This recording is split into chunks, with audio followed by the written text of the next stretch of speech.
The Agenda is a public enlightenment program designed to give power back to the people through promoting political participation, issue-based campaigns, and social accountability.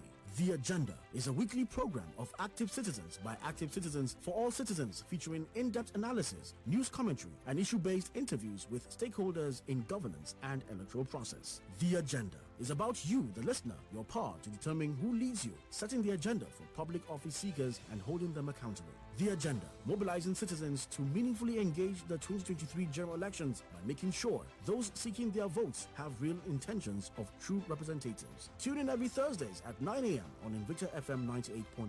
Join the conversation via phone-in and comments on our social media handles. Powered by Partnership for Issue-Based Campaigns in Nigeria, PICAN, and Invicta FM 98.9, Kaduna. The Agenda. Nigeria, my agenda. The Agenda.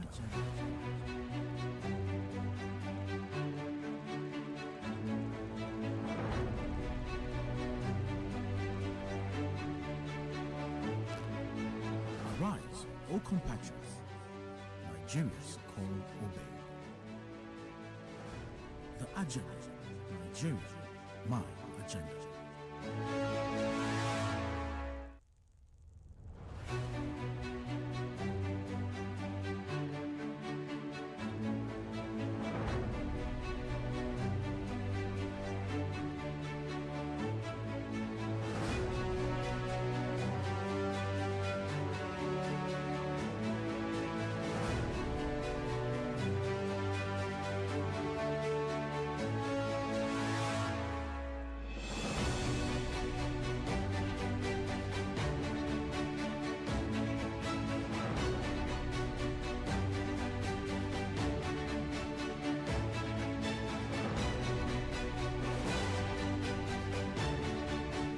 Good morning and glad to have you on the program, The Agenda, this morning.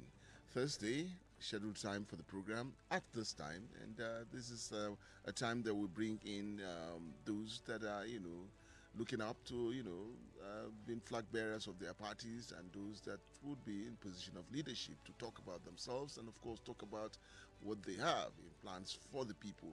And, of course, it is also people's participation that the program is all about. We hear your views and take your questions. So, the agenda today is a partnership program with Invicta, and, of course, the issue-based campaigns, what we look at on this program. Lawrence Obewe is with me this morning in the studios. Yusuf Goje expects that he will be with us, or we'll have a conversation with him too. But I guess this morning, still expecting him, and for him to be in the studios, where we can also do what we did with others. Lawrence Obewe, good morning, and glad to have you around here. Good morning, Tony. Good morning to the people of Kaduna. We can set the agenda now as we are with our guests. For you, this program, more of interaction with the audience this morning, because we've come this far, and for all that we've done, we've brought in distinguished personalities representing their parties to come and share with us what they hope to do when they come into power. But for you, for how long we've come with this program, what are you seeing with some of the contestants or those that we're hoping to contest for positions on this program? Thank you, Mr. Tony, for having me, and good morning to the people of Kaduna. I think that so far, the whole objective of the agenda is being met. Don't forget that from inception, from the discussion stage, the agenda is supposed to be a dialogue mechanism between the people who aspire to lead the citizens and the citizens who they are going to lead. And it came about because of the huge importance of the next general election in 2023. So at that point, we felt that, okay, it was good to make a complete shift from what we used to gathering when people gather and they are either shouting parties or they are calling names. We felt that, okay, we put people on the burning issues. And as you know, Nigeria has gone through a lot over the past 7 years, or you can even say since democracy started in 1999. So we felt that, okay, it's good to now focus on the issues. And it was supposed to be a data-driven dialogue where you bring out the data and use it to confront people trying to lead. And I think that we've done that quite well. And my first impression of the program is the fact that it has lived up to its billing. If you see the way even the listeners participate, you discover one thing that will be very striking is the fact that governance is deepening. People are now having a new understanding of what is required of political leaders, and I think that it has continued to now put a new conscience into the minds of politicians that the people are not what they used to be, that people are now looking at the issues deeply, that people are now ready to sit down and dialogue with their people, sign social contracts which they will use to hold them accountable. So I think that the 2023 general election, especially in Kaduna, is going to take a different shape because people are now more informed. People understand, because it's always been about party. I love my party. It's always been about religion. I love my religion. It's always been about ethnicity and region. But now we are now moving into issues that define success or failure of a state or a society. Issues like economy, how robust is your economy, what are your revenue profiles, what are your debt profiles, issues around service delivery, what's the level of improvement or decadence in education, in health sector, in infrastructure, and other services. So with this understanding, the hope is that people will begin to make up their mind. Some of those indicators that shape the decision of people on who to vote during election, we are now trying to refocus it on these issues that I'm talking about, issues of healthcare, education, revenue services, because it's not just enough that you come and promise. If you are for listeners who have followed the agenda, it's not just I'm going to build school. You are going to tell us what school you are going to build, where you are going to get the money. If the present administration or the past one had built school, and still we are still having the problems we are having in education, we are having the successes. So you are going to tell us what you are going to do different from what has been done. So it's not just coming to make empty promises. We are now beginning to probe deeper to make sure that people have clear understanding. And it's because from history, we've always had leaders who come with plenty rhetorics, talk to the people, we are going to do this and do this and do this, only to get into office and now begin to complain that the magnitude of what they met was unimaginable. So what we are trying to do is to bring out data so that you understand exactly how the system is at the moment, so that whatever you are going to see there will not take you by surprise because you already know. And I think to a very large extent that's going to shift the dynamics of the 2023 election, and it's just my opinion. Okay, we know, we hear that, and it's been said that politicians, men or women, are men and women of too many words, and we've said that they say so many things, and they sometimes, and with experiences in the past, they don't keep to promises. Now, the agenda, I'm sure that what we expect from the agenda is that this conversation does not stop here. That even after they've come into office, we'll still have to question them on promises you made that they were going to look for the money this way to get these projects done and all of that. Would that be putting on the leaders, or those that get to the position eventually at check, because again, this is what it's all about. Yeah, like the radio component is just one component of the conversation.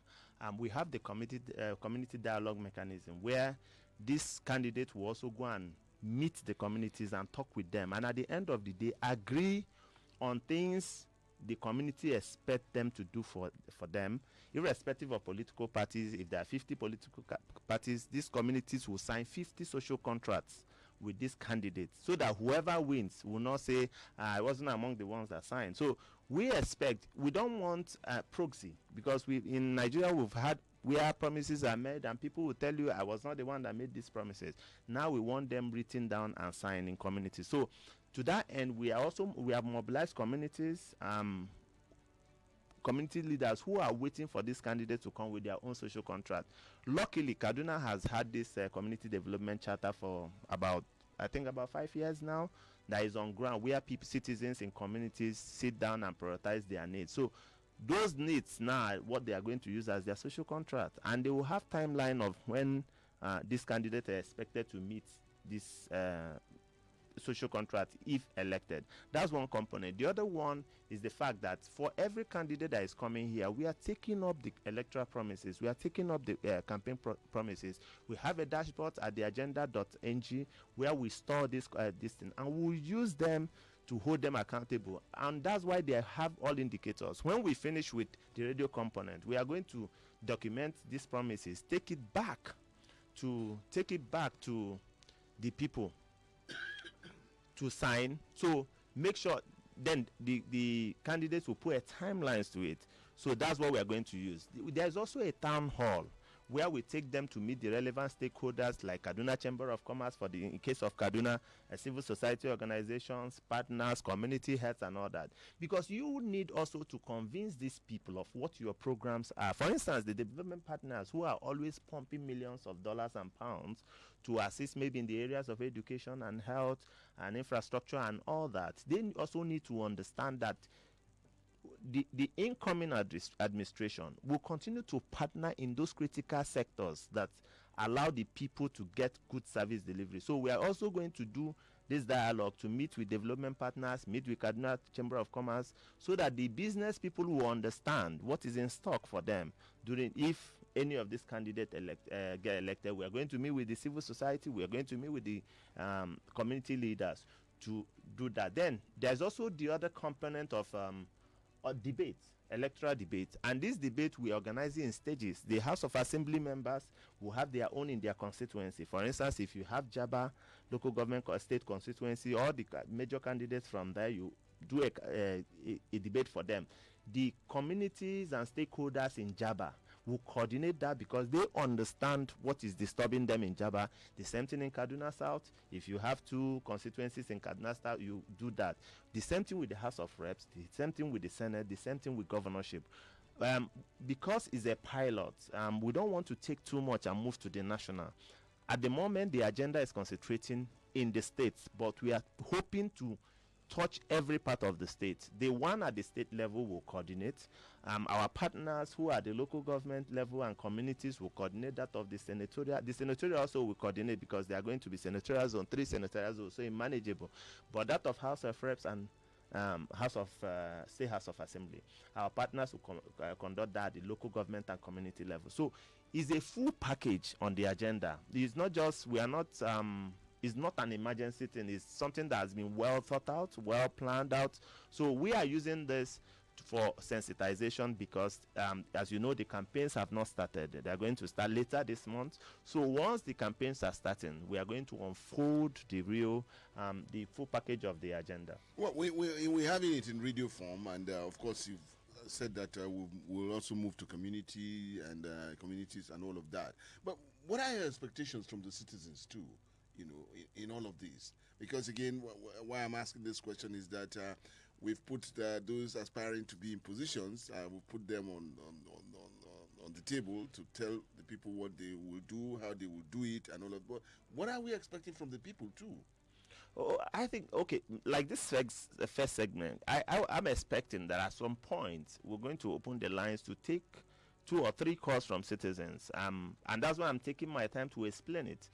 Then they juxtapose it with what has happened over the past 8 or 10 weeks, like that.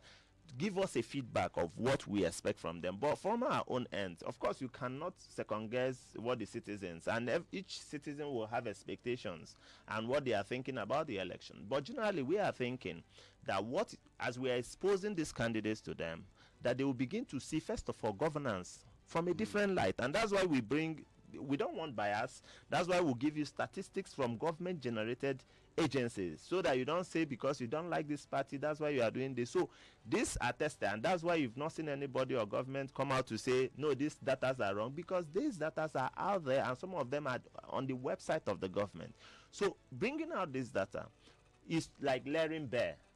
When somebody comes to your house and is making expectation, you say, see, this is my salary, this is how many we are in this family, these are other sources of income, this is what we have, and we cannot go beyond it. And that's what we are doing, trying to bring out what Kaduna State is at the moment, so that people understand the dynamics. And it helps because For instance, we know that Kaduna State is heavily indebted, and we also know that the revenues are dwindling. We have seen the Auditor General's report that is beginning to express certain worries in terms of revenue profile and the ability of Kaduna to continue to meet financial obligations. So when all these things are out, the candidates themselves understand what they are going into, because most often you see candidates who are not prepared for leadership, but because you want to be there, you are doing everything possible to be there. So what we are trying to do is to say, see this problem, decide for yourself whether you are still seeking for the citizens' vote, and if you are, it means that you are prepared on one part.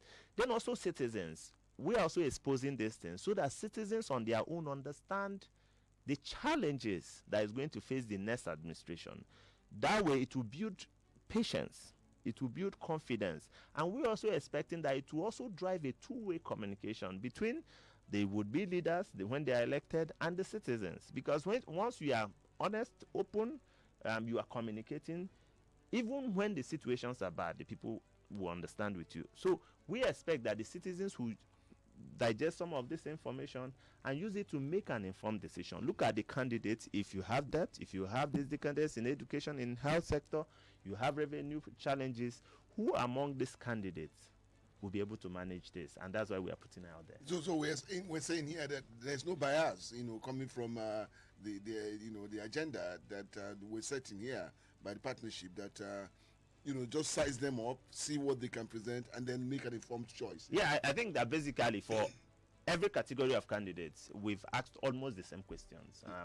And as I said, the data we use in asking questions are data generated by government agencies. They are all there on, most of them on Kaduna State website, some of them on partnership website. They are tested and data-driven information. So, and we are doing it so that people don't feel biased. And I think that so far we can confidently say that nobody has felt that the agenda has been biased against him or her. So, and we're also expecting that to see the female participate in this process. On our own, we are driving it, but we also expect, I think 2 weeks ago, we got feelers from callers. My disappointment was that among all the callers, I think about 20-something callers, not a single female. So I am using this opportunity to also tell the women folk, it's not just to talk about marginalization. When issues are on like this, it's also good for them to participate. So I don't feel any iota of bias in what we have done, because we think that it's been data driven from day one to this point. Well, again, let me just still stay on, gender sensitivity about all of this. Looks like the women folk have just resigned, I would not know, to fate, or to, would always take the second fiddle position. Is that what you're seeing here? Okay, again, it's not just the women. I think the Nigerians have been boxed into a corner. And I think that that's why we are raising, one of the reasons we are raising this new consciousness. We've had a country largely up to this point where people now believe that it's them there. And let them just do what they want. So, and we want to change that dynamics. We want to change that behavior. We want to change that thinking. Nigeria belongs to all of us. And democracy, by definition, is government of the people, by the people and for the people. If in a definition of about 10 words, you have the people 3 times there, it means that there is something significant about the power of citizenship. And I don't think that anybody wins election without human beings, the people, citizens voting. What are counted are not electoral promises by INEC. What INEC counts in any election is the individual vote of citizens. Citizens who daily toil to provide for their families, whether it's taking care of their healthcare needs, whether it's taking care of their education needs, is it infrastructure and all that? Is it power? So it is now very unfortunate if we are going to continue resigning to fate, because the decision we make on any election affects us for the next 4 years. So it is important we begin to come out to show, if we have resentment, show it. If we have support, show it. Because I don't think there is any power that is bigger, at least citizens' power, that is bigger than that of using your PVC to go and make a decision on where your future lies. So, and it's the same thing in women. Now, when you talk about election, majority of the people that vote in any election, I think over 50% are women. So it means that they hold the power to cause a change if they really want to cause a change. So why resigning? You won't have such power, because if the women, and I think they are more than 54%, at least 54%. So if 54% of women come out to vote for a particular candidate, I don't think that there is any power on earth that can change that candidate from winning, because you have 100%. So once 54% votes for one person, the remaining, whatever it is, whatever discussions you people are having, can only generate 46%. So it means that person has won, and that's why the women must get actively involved. And it's not just the women. You have the marginalized group, with like people living with disabilities. You have other people socially distanced and socially excluded from the society, maybe because of poverty, because of ill health and all that. So I think that the marginalized group, this is an opportunity, because now the data are out. You understand, I was expecting that even people living with disability will call and say, what do you have in stock for people like us? People under the lower social radar will call and say, what do you have to make sure that hunger doesn't kill us and all that? And anyway, we are just beginning, and the campaigns have not started. So it is expected, just raising the consciousness of people, that this agenda program is for you, and it is the opportunity to get involved. Let me close this segment, Lawrence, by saying, just like as we have described it, we are in a democracy, but Nigeria's leadership, number one citizen, or has been described as a maximum leader, and from the states, we are saying the state executives are also been described as emperors, and so this is a division from the people, from leadership to led, and so how is the agenda going to close up on the people knowing their rights? That because this is a democracy, it must be about us too, and not just one person taking the shots at any time. I think it's a very important question that you have just asked. Now, I think that if you have two people struggling for land, if one is not interested, you are possibly going to have the other one encroaching into the land of the one that is not interested. And I think that largely that has happened in Nigeria. It is not that these politicians do not know their limits, but it is because they have generally made docile citizenship. Citizens who don't care, who are not concerned, they don't want to get involved in it. Even though they have the majority power, they have declined from their responsibility. And you now see people, because nature abhors space. Once you leave it, the other person closes it out. So the politicians are now closing out and using it to intimidate the student. It's like when people ask me, I think I was in a conversation yesterday, and they were asking me about why is there so much violence in Nigeria. And I pointed to the fact that the society we live in, the structures of the agencies we live in, have made Nigeria a very violent place. If you look at how security agencies treat citizens, even the ordinary police that is supposed to be a civil force, if you see how they treat citizens because they have access to weapons, you understand why citizens also want to get access to weapons, so that they can defend themselves. So when you have where one person is treating you as if you are already guilty before you are charged, because that's what happened around our security agencies. Now you say, hold on, I'm innocent and they are treating me like this. Then I have to fight back. You go and look for your own weapon, and that's why you see so much violence. It's the same way in the governance circle in Nigeria. I think that we have largely gone to sleep, and that's what the agenda is doing. Raise that consciousness to tell you that you have this power. Don't allow politicians. If the citizens of Kaduna wake up today and say, so and so, Mr. ABCD will never be governor in Kaduna, so will it be.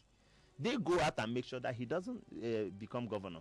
So because you have that power, you have to express it. So there is no need leaving that vacuum.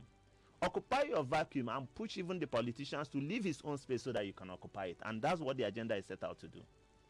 The program is The Agenda, and we're doing this, still hoping that our guests will be with us any moment from now. But again, it is an inclusive program that we would want, your own participation in this program too. How far has the agenda met with your, what your desires on matters of politics and politicians? We'll come back after this commercial break. We'll be right back after this quick commercial break. Are you serious? For real, are you serious? Victor FM. Kamar yadda kowa kowa yake son yin abin alheri da bai taɓa yi ba. Kamfanin MTN ma yana so ya samar da wani babban abin alheri mai kama da tallafin karatu, amma da kuɗin kira a bisa tsarin MTN Garabasa. Yanzu za ku iya samun Garabasar ninki 10 na kuɗin kira in har kuka sa kuɗin kiran da ya kai naira 100 ko sama da haka a wayar ku a bisa tsarin MTN Garabasa. Ma'ana za ku samu kuɗin kira har naira 1000 a duk lokacin da kuka saka katin naira 100 a wayar ku bisa tsarin MTN Garabasa. Ba a nan ta tsaya ba. Za ku iya shiga yanar gizo ku ji waƙoƙi, ku kalli fina-finan da kuke so da MTN Garabasa a duk lokacin da kuke so. Sai ku danna star 800 star sannan lambar sirri sannan ku saka kuɗin kira da ya kai naira 100 ko sama da haka don morar Garabasar.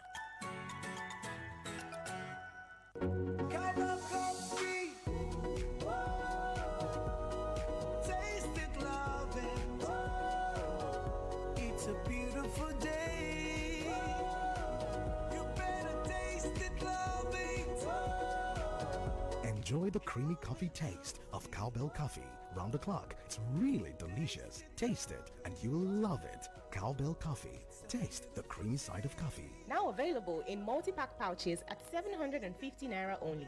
Power oil, power oil. Bunga cooking oil, we get different sizes and different packs. Oh, power oil, power oil. The one where they sweet me na mini pack for 100 Naira. Yeah. Power oil, power oil. Everywhere. Power oil, good for your heart. Power oil. No cholesterol. Power oil, no trans fat. Power oil. And people who listen to your heart use power oil. Power oil, power oil. Power oil. When you wake up in the morning before you start your day, breakfast time is Kellogg's time. For work and for play, for a great start to your day, breakfast time is Kellogg's time. Give your family a tasty, nourishing breakfast of Kellogg's cereal, powered with the goodness of grains and 11 essential vitamins and minerals. Now also available for just 50 Naira. Breakfast time is Kellogg's time. Hadiza, yaya tafiyan ki Maiduguri? Na ji daɗin Arewa. Rabiskan da na ci a can na da ƙanshi da ɗanɗano mai katarwa. Iye. Binci ya nuna. Ke Larai, ke ma shi kika dafa? Kuma ya fi wancan daɗi. Ta yaya kayan armashin girkin onga kike bukata domin ɗanɗano da ƙamshi mai kayatarwa. Farantaran waɗanda kike ƙauna da lafiyayyen ɗanɗano a gidanki. Onga, Mama's helping hand. This season, now every moment matter. No miss anything, no. No just try predict anything. Because before you drink water drop cup, goals don't yakba. Now to pin body for your couch, enjoy am live for GoTV. Because this bigger football, greater season, not be by who start well. Now by who finish strong. Now so, my people, enjoy this season with Premier League, Serie A, La Liga, Europa, FA Cup and more. Tune in to catch all the action and stay connected to GoTV for better football. Get GoTV decoder, GoTenna, plus 1 month max subscription for only 6,900 Naira to enjoy greater football. GoTV, love it. Mai gida, yau ce ranar allurar mu ta yi wa kai fa. Mai gida, da wannan allurar dakatar da haihuwa babu fargaban ɗaukar ciki. Akwai hanyoyi 3 masu sauƙi na yi wa kai allurar. Na ɗaya, zan bincini cinyata. Na biyu, zan yi allurar a wurin da na bincini cinyata. Na uku, za mu iya jin daɗin kariya har na wata 3. Anya ba zafi? Yar ƙaramin allura ce mai gida. Har kin yanzu nan da sauri haka? Ai na faɗa maka mai gida. Domin neman ƙarin bayani game da allurar yi wa kai, ku kira mu kyauta akan layin Airtel idan aka danna 321 sannan 30 ko ku ziyarci shafin mu ta yanar gizo a discoveryourpower.org. Wannan sako ya zo muku ne daga ƙungiyar lafiya ta iyali tare da haɗin gwiwar ma'aikatan lafiya ta tarayya. Honey, must you go? Babe, you know I must. Besides, you can always video call me. What What if your battery runs out? I've got my power bank. Hey, and when your power bank runs out? Babe, I've got my laptop. Okay, wait. What if your data runs out? Babe, you know we never run out of data. Never run out of data with Airtel Home Broadband Unlimited Ultra plans. Enjoy unlimited data with no speed cap plus extra data daily, so you never have to worry about running out. Visit www.airtel.com.ng/HBB to get started. Babe, but I just left the house. Yes, honey. It's video calling all the way. Airtel, the smartphone network. The agenda.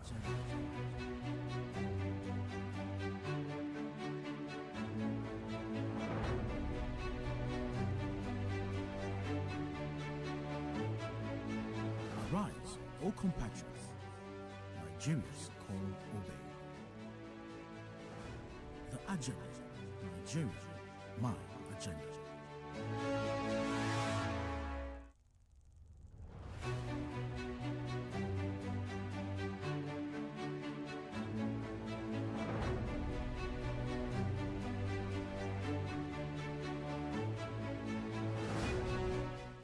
Welcome back. Is the agenda this morning, and we're raising up issues on how our politics should be driven this time. And we're talking about issue-based campaigns that we want more of. Lawrence Ubewe is with me. It's part of the partnership, and Invicta also on the partnership of the agenda. Getting word that yes, may be with us any moment. But before we do that, we want to come back to the audience there. We want to get your contribution or advice that you can give and comments that you can drop on the agenda if it is meeting up to what you want, and of course what more can we put in. And so we call us on these numbers so we get your opinion on the program so far. The numbers to call to be part of it this morning: 081 40989, 081 40989, or 070 87800 989, 070 87800 We're streaming live with this program on our Facebook page. Drop your comments there on Invicta 98.9, Invicta 98.9. And so we take your comments this morning. Hello, good morning. Hello, good morning. This is Good William morning. from Kaduna. Yes, morning. This is William. Yes. Hello. Hello, good morning. William good morning. William from Kaduna. Who? William from Kaduna. Okay, William, go on. Okay, William, let's hear you. Actually, this job that you people are doing, it's only God that is blessing. I think before I have made up my mind that I will not go to vote. But now, with this enlightenment, I think you people are encouraging us.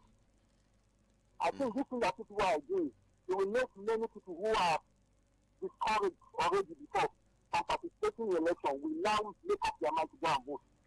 At least we should, you people should please and bring an INEC official so that we would ask them some sensitive questions so that the election will be free and fair. Thank you very much. Okay, thank you, Williams.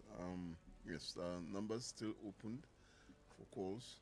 Okay, the takeaway is that we should bring INEC officials. And Officials, as I said 2 weeks ago, on this segment also, we'll be bringing INEC, National Orientation Agency, security agencies to come and explain to the people the level of their preparation and the people to ask certain questions that bother them. So it's part of the agenda, and we're on it. Okay. Stay with your calls. Hello, good morning. Good morning. Yes. Pius on the line. Okay, Pius. Good morning to Mr. Lawrence. Good morning. Thank you. I have some questions. Okay. The first one, you said that this program, the agenda, is going to be documented, yes, signed by those people that are going to contest. Yes. Okay. Now, what will you people do if they fail at the end of the day to fulfill their promises? What will you people do? Okay. And after this program, because at the end of everything, you will now have the clear picture of what each one of them is going to do. So, what will you people do? Are you going to pinpoint or pick the best and lay some emphasis on that particular fellow for people to follow, or what is the rationale behind it? Good morning. Okay, thank you very much. Let me quickly just answer. Is there a question of what we will do? It will be a question of what will you do. Ours is to document the promises with the timeline and share it with citizens. It is the responsibility of communities also to sign social contracts with people who are expecting to lead them. And in an event that they fail to implement that, my question to you will be, what will you do when they come seeking for your votes again? I think it's back to you. I know what should happen, but I don't know what you will do. All right, and still on that, while just talking, Lawrence there, giving an answer to you, Pius, our guests for the day walked in, and so we're glad to have with us this morning Dr. Andrew Abuduya. He is gone in for the governorship of Kaduna State under the All Progressive Grand Alliance, that's APGA. He's here with us this morning. Dr. Andrew, good morning and glad to have you with us here. Thank you for having me. All right. Thank you. Well, it will just be in place to just ask, about meeting Dr. Andrew Abuduya for the first time, go into your background and, how it is. It all started with you and this far and for this position that you're aiming for. Okay. I'm a pastor. I was ordained a reverend by EQUA, and my stay in Lagos and my interaction with people like the Afenifere, the Ohanese, the OPC, and other Niger Delta groups, I discovered that what they talk there is not what we talk here. Well, they are talking of development. Here we are talking of religion. We are talking of tribe. So I discovered that I think in Kaduna State something is missing. And I now ask myself, what can be my own contribution to change the narrative, to change the conversation, so that we can begin to talk of development. I've worked with both foreign and local NGOs. I understand development. I understand conflict. Well, when we talk of conflict resolution most of the time, but I tend to look at conflict anticipation. That we just don't wait till the conflict come before we think of the resolution. No, we should be able to read the signs that something is in Sokoto, something is in Maiduguri, something is in Port Harcourt, and we study the part it is taking, and then we know when it make landfall, what will be the result, and then we plan for it. But I discovered that here we don't plan.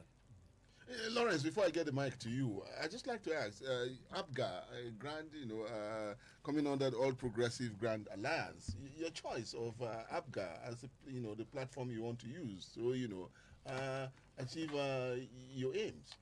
Yes, I discovered that all political parties are mere platforms, irrespective of the name. It will be abnormal, very, very abnormal, for me to take 21 million or 50 million to buy form. What for? If I've taken, I'm not good with figures, but I ask someone to help me. When you divide 21 million PDP by 5,000, let me say, I give 5,000 to some of our vulnerable people to cover a lot of people, to solve a lot of people problems. So I decided that instead of giving 21 million, which I don't even have, let me go to where they will give me form free. So I went to APGA and they said, yes, take our form, fly our flag. And that ends it. It's just a mere platform. It doesn't make sense. And I think at this level in time, we should stop talking about party. We should talk about candidates. We should talk about integrity. We should talk about character. We should talk about people who can deliver, who mean their word. Not just, it's a pity, sir, that people just vote the umbrella or the broom without knowing who is there, without knowing what that person would do. They will tell you, oh, when you go to vote, just look at the umbrella, just look at the broom. No, I think we should outgrow that kind of sentiments. We should vote for people whom we know can deliver. I'm a reverend. My work is to take care of people, solve their welfare issues, and so on. So I'm good at taking care of people, and that's what governance should all be about, taking care of people. But today, we're far from the truth. Okay, good to have you. Thank you, sir. Okay, I would like to begin by, let's assess Kaduna State. And I'll read a quote for you from 7th of November, 2014, published by Premium Times. It was through the Mohammed Sabo, the campaign spokesperson of the current governor of Kaduna State, on the state of events then. Quote, the incumbent government is entitled to delete itself that its spendthrift and ineffectual style is actually the apogee of governance. But the people of Kaduna Sea feel and know the worsening level of insecurity, debt burden, infrastructure decay, corruption and poverty in the state. The community is being subjected to unrelenting slaughter in southern Kaduna. Know that there are security issues and that the government has treated them with indifference. So do the communities in Biningwari areas who have endured unresolved attacks on their lives and properties. Human suffering in this part is a reality, and denying it does not mitigate the pains of those who are affected. Rather, it confirms them in their conclusion that the state government simply does not care. It took the governor months to consider visiting affected communities in southern Kaduna, despite the savagery of the killing recorded there. So much for bringing the communities and people of the state together. Now, this is ascribed to the then spokesperson of the El-Rufai campaign. On 7th of November 2014, it was reported by Premium Times. Now, looking at Kaduna 8 years after, I want you to assess 1 to 100.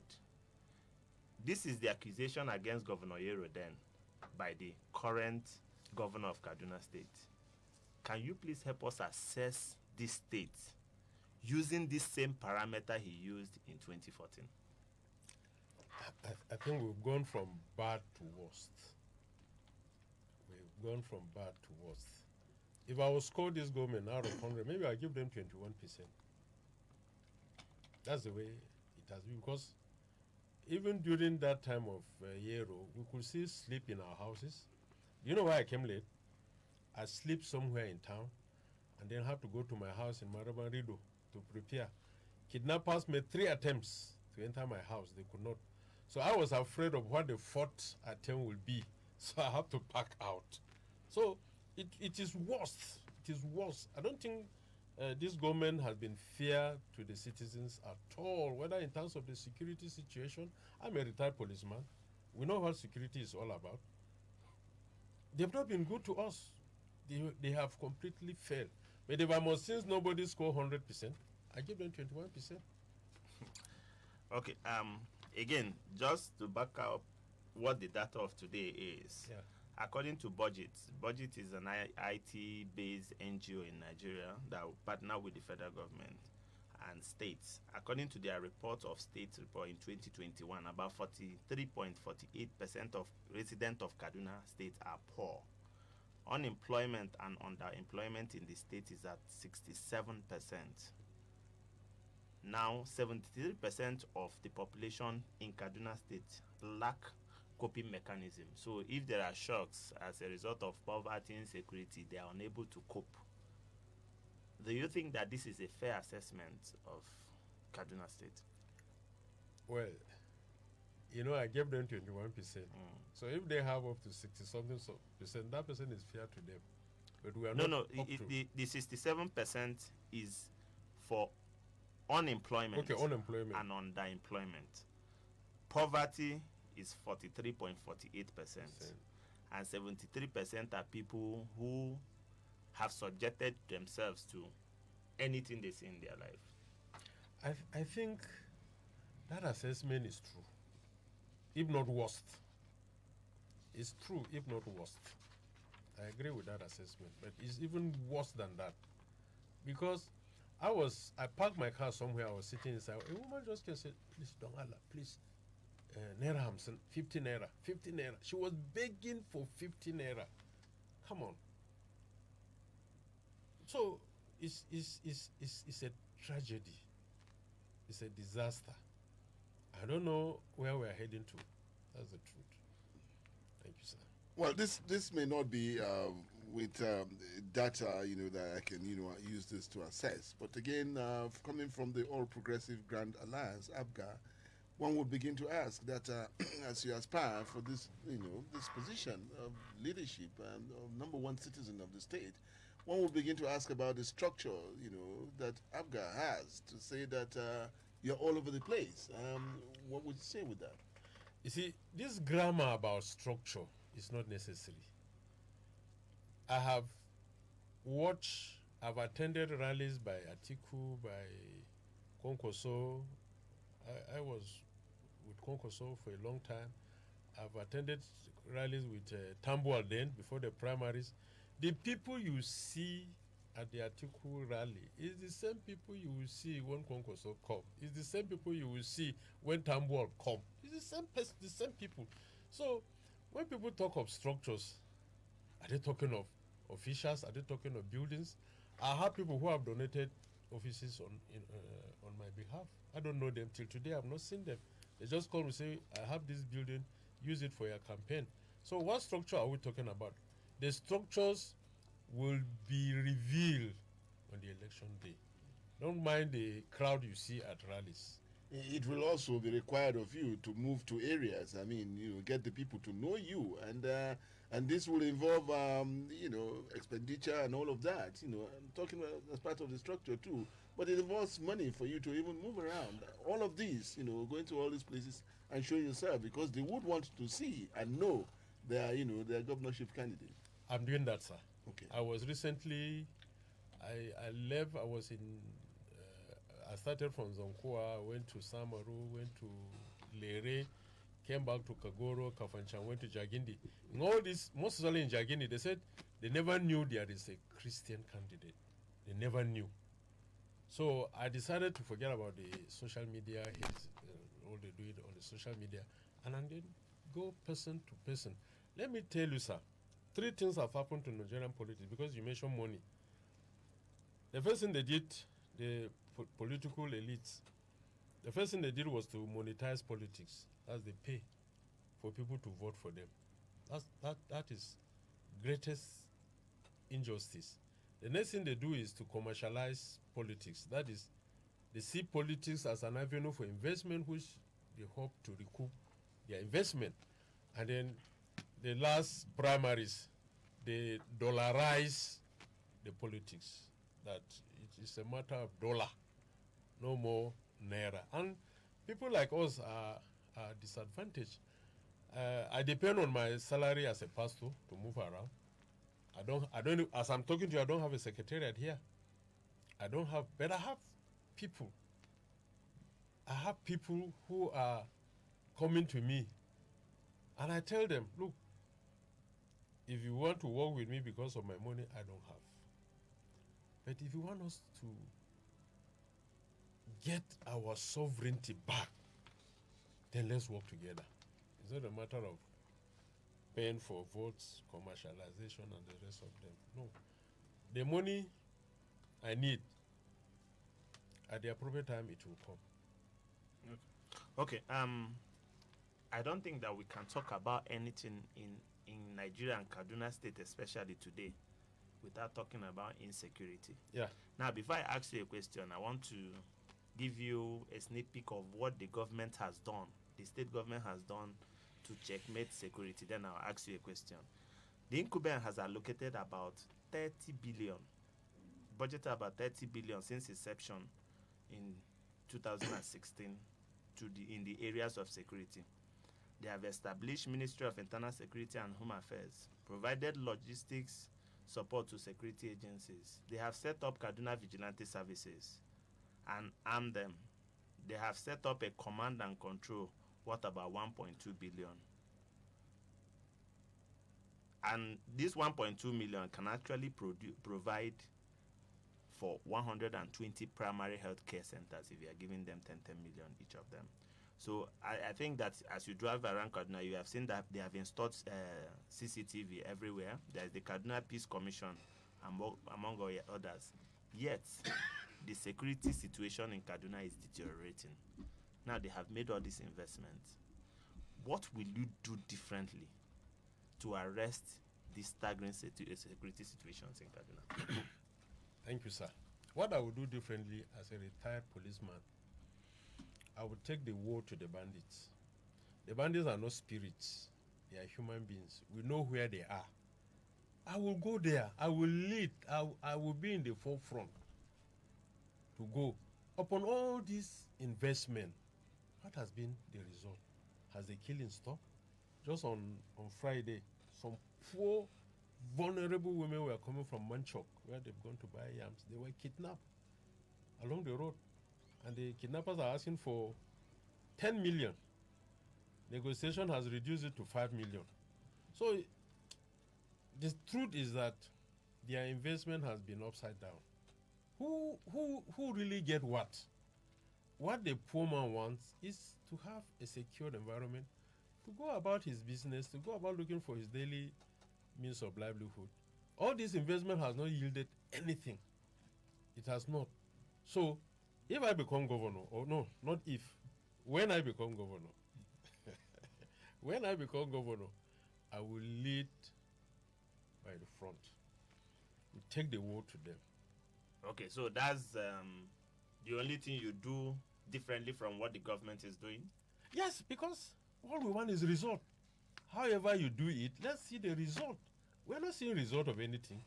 I want a day that I'll be able to sleep in my house. Let that day come. Just today is Thursday.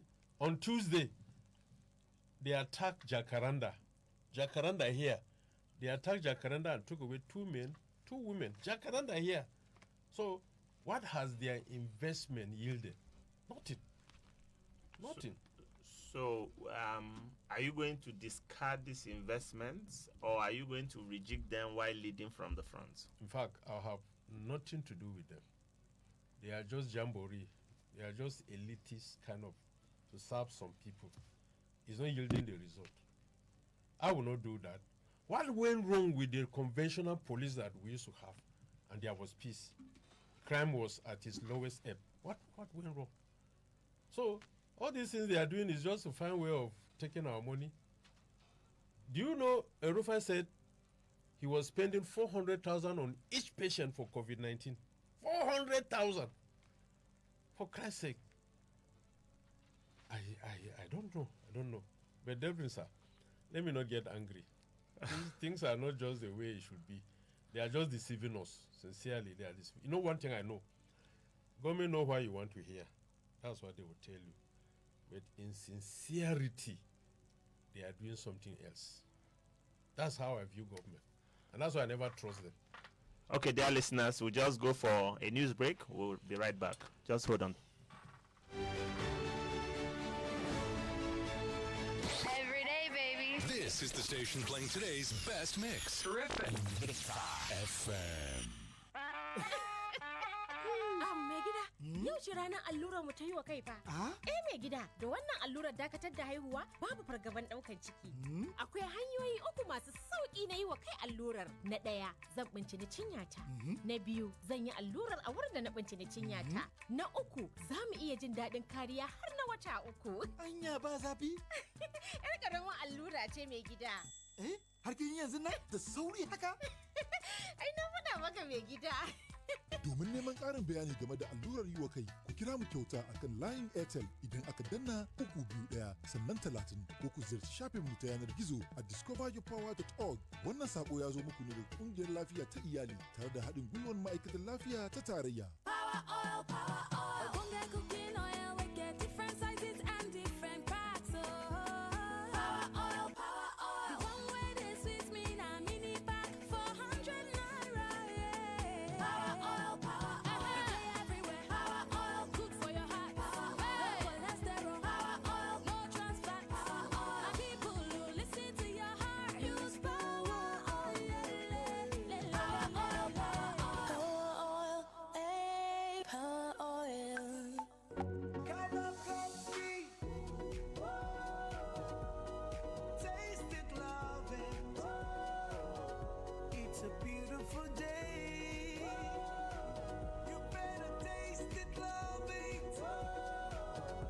Enjoy the creamy coffee taste of Cowbell Coffee. Round the clock, it's really delicious. Taste it and you'll love it. Cowbell Coffee.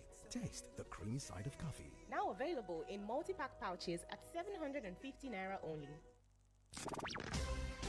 News. If stories need to be told, they should be told with precision, truth, and authority. Trust us to bring you unadulterated information on politics, economy, entertainment, sports, and all of life. From local to international news stories as they break. Invicta News at 8 a.m., 12 p.m., 6 p.m. only on Invicta 98.9 FM. Be victorious with us. News.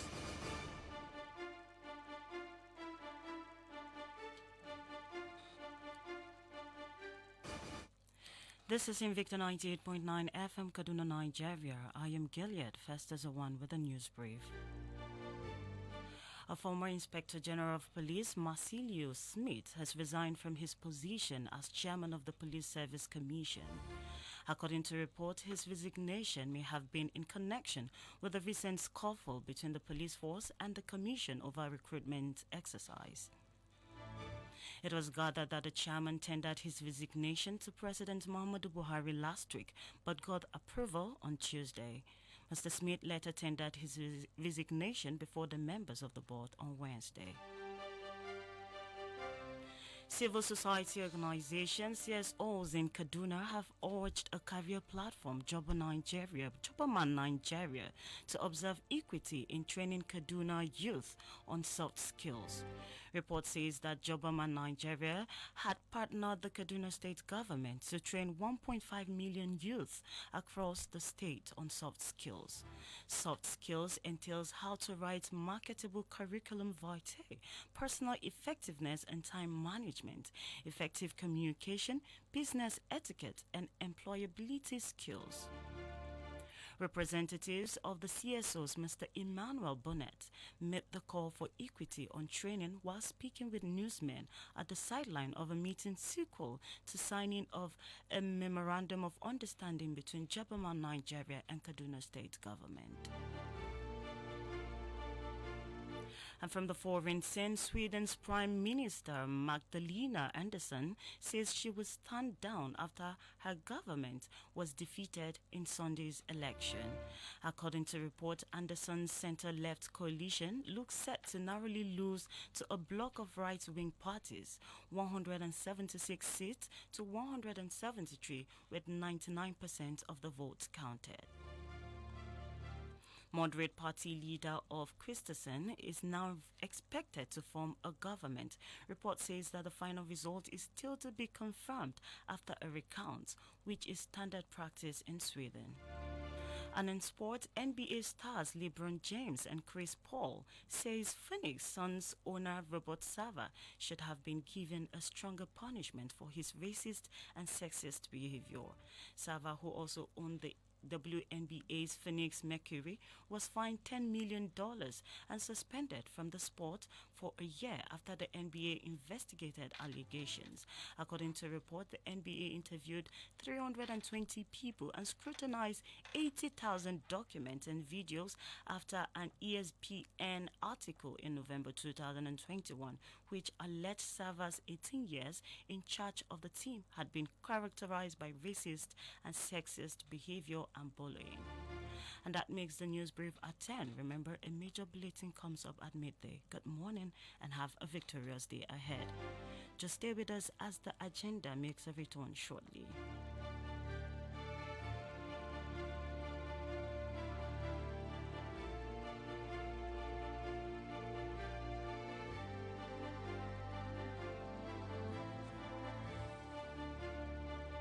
The Agenda is a public enlightenment program designed to give power back to the people through promoting political participation, issue-based campaigns, and social accountability.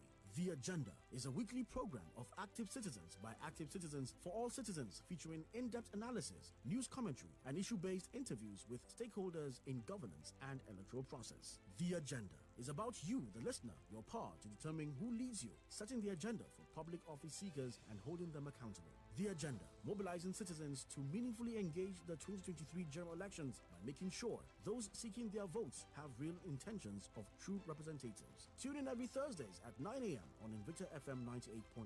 Join the conversation via phone-in and comments on our social media handles, powered by Partnership for Issue-Based Campaigns in Nigeria, PICAN, and Invicta FM 98.9, Kaduna. The Agenda, Nigeria, my agenda.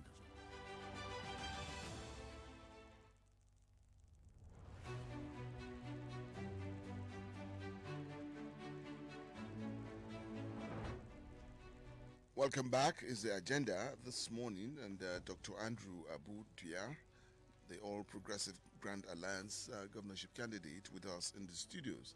I would like to make a distance call now to Yusuf Goji to drop in whatever question to our guest this morning. Yusuf Goji. Yes, good morning. Good morning, thank you. Okay, if you're listening to me, Dr. Andrew Abu Tuya, of the All Progressive Grand Alliance, ABGA, is with us in the studios. And if you would want one or two questions for him. All right. Thank you to our guest for making our time to talk to Kaduna residents and the electorates in particular. One of the key things that has happened over the years since the turn of the recent democracy is to hear candidates win election and come into office, and the first public statement they would come out and tell people is that they did not know that things are this bad. And what comes to mind to many people is that how do people come into government to solve a problem that they don't know how bad that problem is? So what solution really do they have to offer? And you see a situation where they spend years trying to understand the system, trying to understand the problem, and before they have a grasp of what is happening, it is another election year. So my question is to go around revenue, because definitely every candidate would tell you they have a plan.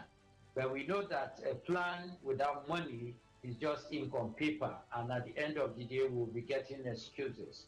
So how would you raise money to carry out all your interventions? Because I heard you say you've been leading the security fight from the front. You take it to the bandits.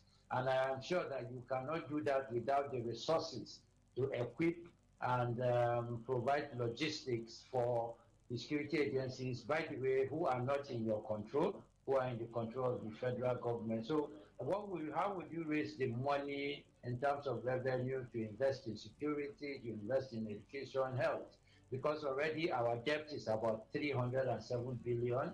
I think we're spending close to 12 or so billion to service it going forward. And our revenue, yes, the state government said they raised it from 13 to about 52 billion since the inception till 2021. But again, if you do our analysis, you see that in terms of direct tax, we've not really improved remarkably to say that we can now have enough money to pay salaries, service our debt, and carry out capital expenditure. So what would you be doing differently to raise money to carry out all the plans you have put out to implement? Because without raising those monies, I guess we'll still be in the same location.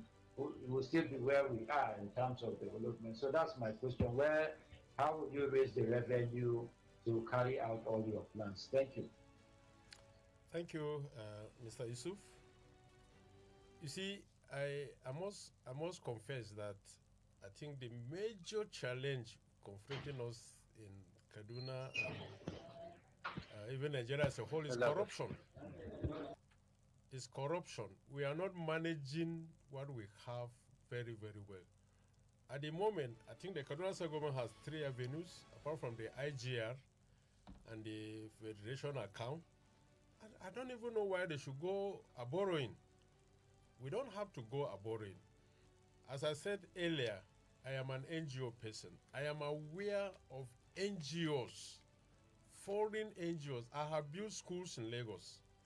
I built schools, I built staff quarters. I provided scholarship to students. through those NGOs.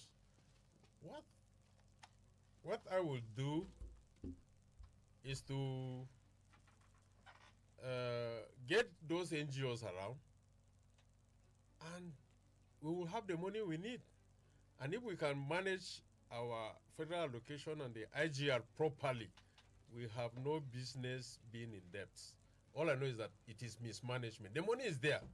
In fact, we can provide free education from the primary to the tertiary. The money is there, but they are mismanaging it. Can you imagine a governor that is taking 500 million monthly in the name of security vote? Because nobody will ask him to account for that. What is he doing with 500 million a month in the name of security vote?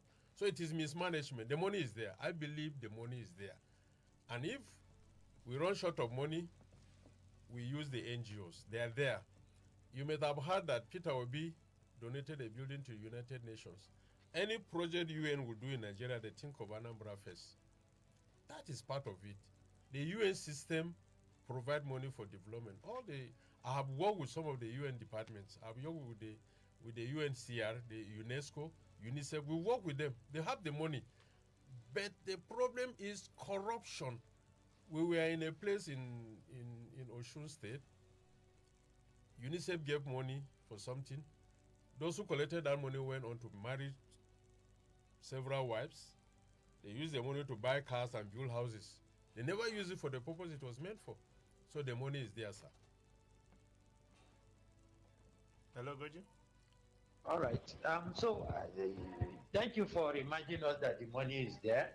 But again, we know that governance does not just happen. There are systems, there are processes, and there are reforms that ensures that these monies would happen. And when you become, because you said when, I was about to say if you become governor, but since you say when you become governor, maybe I'll follow suit. So when you become governor, what specific reforms? Because number one is that if you look at the salary wage bill and what we are generating monthly, you find out that we are barely even paying these salaries. So that is a critical component. If you look at the liabilities of Kaduna State in terms of contract liability areas, in terms of pensions and gratuity, cumulatively is about 23 billion naira. And these are realities that you must come and address. Then if you look at debt servicing, and which will also take a large chunk of the monies that will be coming in as revenue, then you would need to carry out reforms to ensure that you are able to expand the revenue to accommodate all of this. And at the same time, because Kaduna's population is approaching 10 million, and the social services that exist in Kaduna State cannot cater for this 10 million. So since you say you will not borrow, and we know that even the NGO and Development Partners Fund is decreasing by the day. So what we are specifically asking is that what tax or reforms are you bringing on board that is different from what this government is doing? Because the government is declaring increase in its revenue generation, of which some have questioned it and all of that. But we want to know specific, what reforms are you bringing on board to ensure that we are comfortable in generating monies, and those monies can be able to cater for all of these problems that I've identified. Thank you, Oga Yusuf. You see, I think our major problem has been lack of continuity. I was told by a friend who had a contract to do a road somewhere in McCarthy that the governor told them, the contractors, that all the project he started, the next governor will continue. So, unfortunately, since we don't have this culture of continuity, the next governor that will come will also want to start his own projects.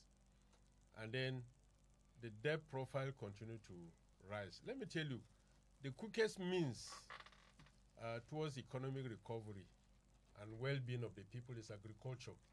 When God made man, I'm speaking as a pastor now, when God made man, he said, till the ground. When you till the ground, you find food, not just food. Unfortunately, when we talk of agriculture in Nigeria, we are talking of food. No, it goes beyond that. because everything about human development is from the ground. So let's go back to agriculture. When we come on board, God willing, we will not just encourage, but we will induce agriculture, we will support agriculture. In fact, we encourage everybody to go to the farm. We'll make everything easily available. We set up commodity exchange boards where your produce from the village can be taken from you and giving you good money for your farm produce. But today, in fact, we will eliminate the middleman. You don't know what these middlemen are doing. A woman carried cocoyam from her village on her head to the market. The middleman waited till 6:30 to 7. This woman has not been able to sell. He priced it anyhow because she must sell. If she don't sell, no food in the house. If she don't sell, she can't even go back home. So the middleman has been exploiting our people. We will stop that. The community exchange board will buy the goods from the farmer directly and pay him or pay her good money for what they have. And then when everybody is involved in agriculture, it will reduce crime, it will reduce poverty.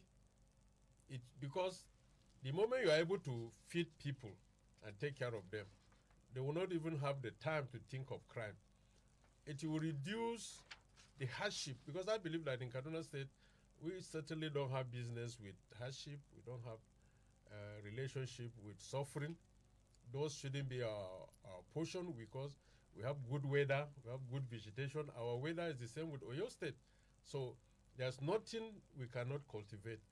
And then we get people to do that and then reduce the rural-urban migration so that we can take care of ourselves. So I believe that when we come on board, we believe in having a productive economy, not a consuming one. We are only consuming what we don't produce, and that's the tragedy. But if we become productive and process it, even for export, I am already in talks with some foreign companies. We are in talks with people in Israel, Germany, and the US. They will help us in processing our agricultural produce for exports. Imagine ginger being taken from Kwai and taken to Kano, and then they rebrand it Kano ginger. The Chinese came, they wanted to see the ginger farm in Kano. They couldn't see it. They had to take them to Kachia and Kwai to see how ginger looked like. And they now took samples to go and plant in China. And God bless us, the ginger did not yield. If the ginger has yielded in China, we'll be in trouble. Nobody will come here to buy. So God has blessed us significantly that we have no business with poverty. So this is what will be our approach. Even, see, the development partners, despite things are coming down, they are still there. It all depends on your approach and the way you work with them. What these people want is sincerity. We don't give you money, you go and marry a wife. No. We give you money, you do what you do with it, and we come back to inspect and see that you have done what you were supposed to do. So I have no doubt in my mind that Kaduna can be better. In fact, we are meant to be better. Okay, Dr. Andrew, Yusuf, we'll have to just give it a break from your side because we have to take questions from our listeners and some few comments from our Facebook page. So once again, numbers to call. Let me just ask, because there are two regime We don't issues. have the time except, No, it's just 1 minute. It's two regime issues. One is the local government autonomy. The bill is before the Kaduna State House of Assembly. What is your take on it? The second one is gender and social inclusion. For women, people with disability, people around the social register ladder who cannot fend for themselves, the weak and the feeble. What are your plans for them when you are elected? Because you say it's not if. Then the local government autonomy, what do you think it will bring to governance in Kaduna State? I think the local government need to be autonomous. There's no doubt, because they are the nearest form of governance to the people. Okay. I believe in that. I stand for that. I support that. Okay. And then my problem with women is that, sorry, my sister. Do you know that women are their own enemies? I don't know which school you went to, but in a boarding school, mixed school, if a girl has a problem, she won't take it to a girl like her. She will take it to a boy. She prefers that. So women are their own problem. In fact, I wanted to take a woman as my own running mate, but I was told that the women will not vote for her.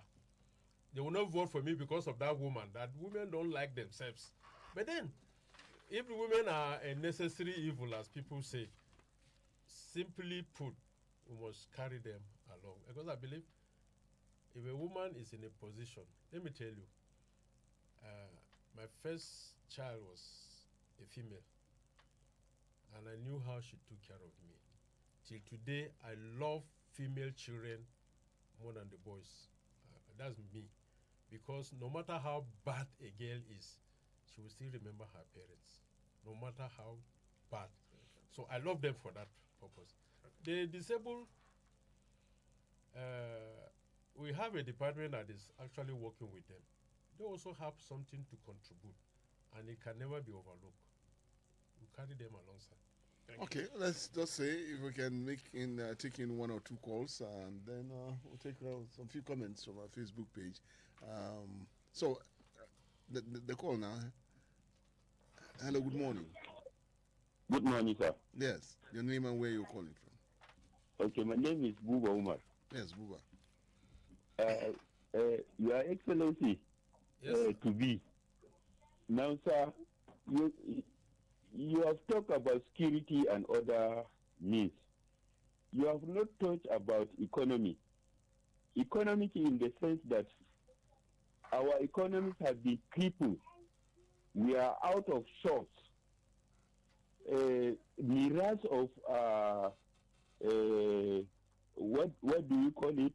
Upstairs of shops are there beyond affordability. Now, if all of a sudden you are being into power, how can you revamp our economy, sir? Yeah, I have said it that the quickest way to revamp the economy is through agriculture. Agriculture holds the key. We will make if we want to make our economy what it should be, then we have to invest, we have to support, we have to induce, we have to encourage agriculture. That is the surest way to wealth. The richest people in America are farmers. We can make millionaires, we can produce millionaires through farming by establishing commodity exchange board where we buy the goods direct from the farmer at good prices. We provide improved seedlings to them, and we monitor them. That is the quickest way. When we make everybody productive and you get value for what you produce, our economy will bomb back to life. That is my approach. One thing I know I will do is through agriculture, sir. Okay, and yes, quickly, another call. Hello, good morning. No, good morning. Good morning. I'm You're what? Listen. Yes.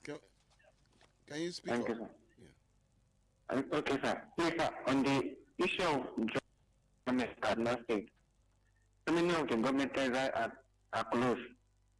What change can you bring into it that can create job opportunity for the community of Kaduna? Well, that is one major, huge employment avenue that has been neglected. I don't really know who owns those Texas, but since they are in Kaduna, I think we can just take over. In fact, as I sit down here, if government will allow me, if the owners will allow, I want to take over the Texas because it has the opportunity, to employ thousands of workers. I wonder why government, any reasonable government for that matter, will abandon that sector. So sincerely, I've been going around just to walk around those Texas to see how they look like. And I wish at the moment I can be allowed to take over. There's a secondary school somewhere. That school has been abandoned. I said, hand over this school to me. I have foreign partners that can invest in this school. They were afraid of me, and they said no. So the Texas will receive priority, my brother. I promise you. Whether I am in government or not, we'll work on that. All right, Gilead, from our Facebook page, anything coming? Okay, let me just pick a few. Solomon Barrow says, good morning to your guests. On marginalization, it's rare in northern Nigeria with religion bias, especially in Kaduna State. If not the death of Musa Yar'Adua, was a southern Kaduna politician, wouldn't have become governor of Kaduna. Okay, so let me move to another person. Isaac Land says, good morning, Uncle T. All right. And to your guest, my question is, after the social agreement and signing, what happens when the individual default? How do you hold them accountable, considering the communities involved in the social contract? Okay. And John Matthew Gwaza says, good morning, Mr. Lawrence. Okay. It's quite pathetic in politicians that politicians do not come out and give people that they do come out and give people fake promises, a manifesto that will not eventually be fulfilled. Nigerians have wised up now. Nobody is going to deceive us anymore. We need to keep aside religion sentiments, regional and party sentiments. Namu Namuni is a problem of this country. Nigeria will be great come 2023. Would you just address that part, that last bit, as politicians, the promises they make and all of that? Yes, I agree. That has been the norm. And that's why I say mine is business unusual, because things cannot continue the way they are. First and foremost, I don't even see myself as a politician. I say I am a freedom fighter. I just want to fight for the freedom of our people. So I am not here in this race to make money. If it is money, I have a church. They take care of me. If in this life, nothing more than eating food and wearing clothes, and that is all. So I cannot make, because I know God will judge me. God will judge me one day. I will stand before God to be judged by what I say and what I do. And because I know that one very well, I cannot say what I will not do. Mr. Gwaza, I know you very well. I want to promise you, and I want to assure everybody listening, I can't say what I will not do. No, because God will judge me. That's just it. Let me leave it there. God will judge me. Okay, Lawrence, about to draw the curtains. How? Okay, thank you for joining us today. It's been insightful, and we want to beg, because we'll continue to knock on your doors as the campaigns kicked off. On the agenda, we are in support of the local government autonomy that is presently before the Kaduna State House of Assembly. They will be voting any moment from now. As citizens who want you to join the campaign, the members of Kaduna State House of Assembly represent different constituencies across Kaduna State. It is our plea to citizens of Kaduna, write to members of the State House of Assembly from your zone and ask them to vote yes. Because once the local government gets autonomy, we believe that the lives of people of Kaduna will improve. On the agenda, we plea for local government autonomy. So please write, test to them on whatever platform they are using. Continue to put pressure on them to vote yes to local government autonomy. Thank you for staying with us today on the agenda. Back to you, Tony. Yes, Dr. Andrew Abudia, we didn't get much of the time we would have wanted with you, but again, as the campaign would get kicked off come September 28th, we're hoping to have you back in our studios. Thank you for your time. Thank you for having me. Thank you. And that will just be about the size of it on the program, The Agenda. Lawrence Obere was with me this morning, and we got Yusuf Goje from Kano to contribute to us. My colleague Gilead, thank you for connecting us with the people. And Wisdom, we thank you for putting us in the pictures. The Agenda will come back on Thursday. Have a good day.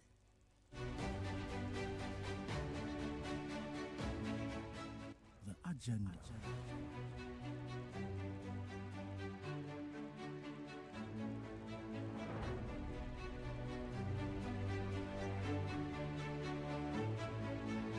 Arise, O compatriots, Nigeria's call obey. The Agenda, Nigeria, my agenda.